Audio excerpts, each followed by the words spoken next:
兄弟们，想要老婆不要，有这么一个小岛，只要愿意去当上门女婿，不仅不用给彩礼，人家还反过来送房子送钱，大约好吧？不过就是距离稍微有点远，坐船呢最少也得花7天，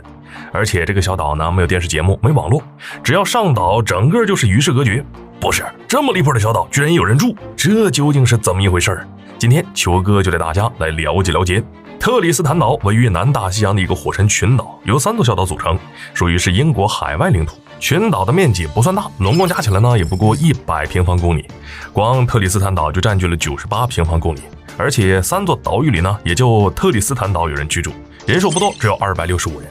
特里斯坦岛可以说是世界上地理位置最偏，但依旧有人居住的岛屿。毕竟距离它最近的南非，离它也有2816公里，距离英国本土那更是超上万公里。好家伙，明明是八竿子打不着的关系，怎么它就成了英国领土呢？特里斯坦岛包括整个群岛在内，是在1506年被一个叫特里斯坦·达库尼亚的航海家所发现的，他还用自己的名字为群岛命名。不过因为气候原因导致他没能上岛，后来陆续有不少探险家在岛上登陆过，甚至还有个美国人成为了第一个岛上居民。直到1816年，特里斯坦·达库尼亚群岛才彻底被英国收编。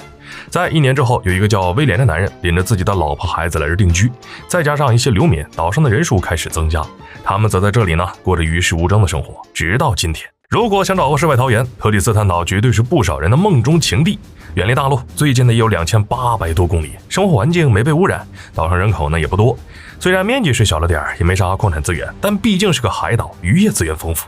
他们捕捞出口的小龙虾，因为味道鲜美，可以说是畅销美国和日本。赚到的收入足够保证建设岛上的基础设施，以及给岛民发工资。不过在这生活呢，还是有些小问题。同样是距离，因为岛上没有飞机场，想要上岛呢，唯一的选择只有坐船，而从南非坐船到特里斯坦岛至少要7天，而且不是全年都有船坐的，1年呢也就2个月，错过了时间，不仅出不去，还回不了家。另外要知道，这还是个火山群岛，在1916年火山爆发，岛民们撤到英国本土，直到2年后，大部分岛民才返回。而且在英国的帮助下，不仅重修了港口，还在岛上大搞基础设施建设，什么公路啊、医院啊、学校啊，还有供水供电等。经过这么长时间的发展，岛上居民也自豪地表示，自己有杂货铺、有酒吧、泳池等设施。不过遗憾的是，他们有电视，但没电视节目，只能看录像带。一旦上岛呢，就得忍受这里的各种不方便，比如说物资，通常都需要进口，还比如说网购，咱们一般过个2-3天就到了，而特里斯坦岛呢，最少有1个多月的时间，最长呢甚至超过1年。所以当地人通常还是在夏天的时候就得准备过冬的东西。不仅是生活不方便，当地人还面临着一个问题，那就是人越来越少了。本来特里斯坦岛只是一个籍籍无名的小岛，但他呢打着几则广告，让世界开始对他有了点了解。第一个广告是他想要招点农民和教师来，虽然岛上有学校有学生，但就是没有老师教学。另外就是岛上呢也有那么点耕地的，所以他们想找点驻岛农民，帮他们种植一点蔬菜水果啥的，让岛民呢能自给自足，减少进口食品的依赖。而第2个招聘广告就是开头说的，想要招点上门女婿过来，只要能成功通过，不仅免费给套房子，还给钱，这不是夸张。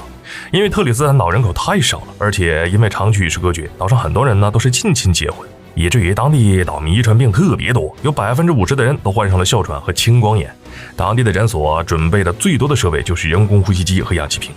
而且因为近亲结婚，导致当地居民的生育率不高，人口呢是1年比1年少，所以他们想要找上门女婿，甚至不惜贴钱。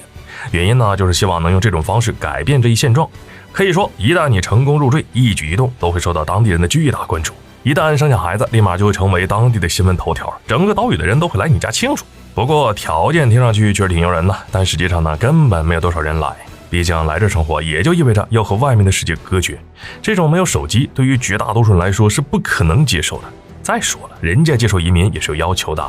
达不到要求，就算有人愿意来，他们也不愿意放进来，打扰宁静的生活。好了，本期视频到这儿就结束了，麻烦各位看官用你发财的小手给了一个点赞关注呗，咱们下期再见。